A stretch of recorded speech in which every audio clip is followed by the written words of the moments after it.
Hi lovelies, welcome back once again to V-Best Kitchen, and I believe you are all doing great. Today I'm here to share with you how to make this delicious mini croissants, and I hope you like the recipe. Just check them out, they are so soft, buttery, and so melt in the mouth. So please stay tuned to the end as always and be inspired. Without further ado lovelies, let's dive right into it. Yeah. In a bowl, I'm adding my all-purpose flour or plain flour. Yes, next I'm adding salt to taste. Next I'm adding baking powder, sugar. Next I'm adding milk powder. And next I'm adding nutmeg powder.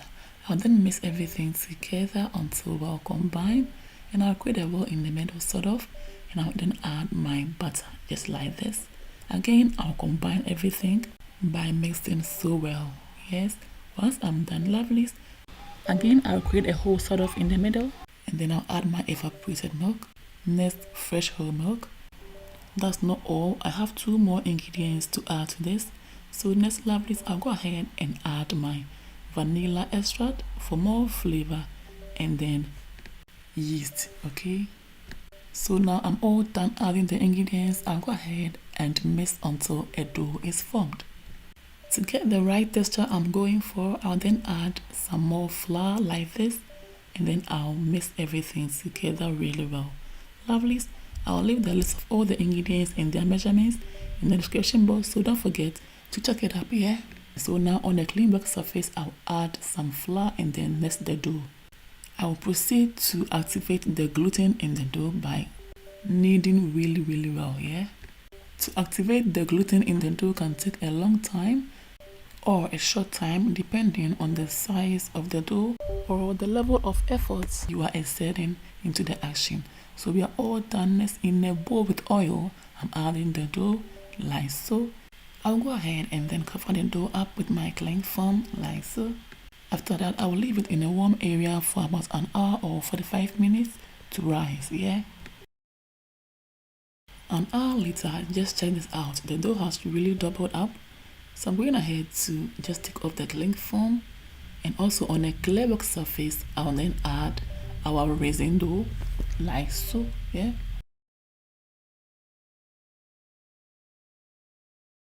I'll go ahead and then cut the dough into 2, and after that cut each half up into pieces. To get an accurate size and weight, it's advisable to use a kitchen scale, but I always love to eyeball them. Okay. Lovelies, to support the girl, please don't forget to like, share for others to see, and don't forget to comment for me to know your thoughts about the recipe. Also help me recommend this channel to families and friends who may like my recipes. Yeah. So it's now time to make the dough into balls like this. All you need to do is to just pinch all the sizes together. You then flip the pinch size down and then you roll it just like this. Lovelies. Let's do it one more time. Yeah. You see, it's that simple.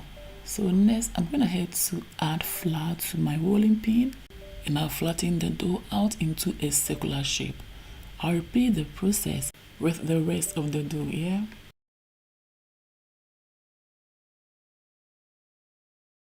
One done. Now let's do it again to catch the whole thing. Yeah.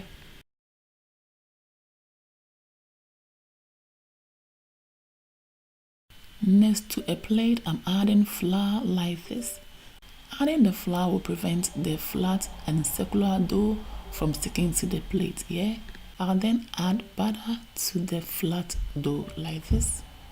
And I'll repeat myself until all the flat and circular dough are done. Yeah.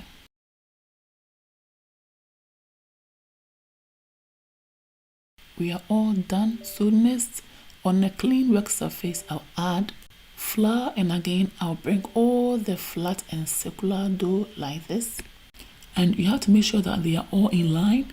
That's what I'm doing. Next, I'll dust my rolling pin with flour, and I'll flatten all this dough out until they look nice and smooth. Here I want to really stretch the dough, but the work surface is not big enough, so I'm cutting the dough into 2 to be able to do that. Yeah. So now I'm done with the first half. I'm cutting all the edges to get them really nice. Yeah.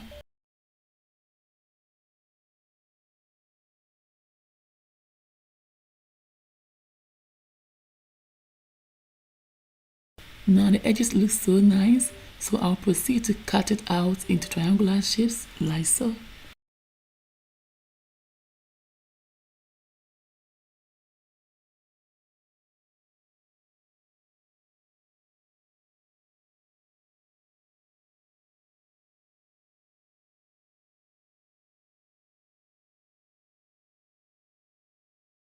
Now I'll cut the bottom part of the triangle into two like this, and then I'll fold them apart like this, and then I'll begin to roll them together until I get to the tip or the top of the triangle, okay?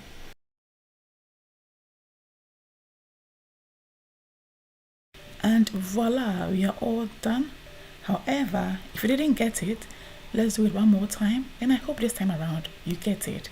You give the bottom a slit, and then you roll it apart for the first time, and then you roll it all together to meet the top or the tip of the triangle. I hope you get it.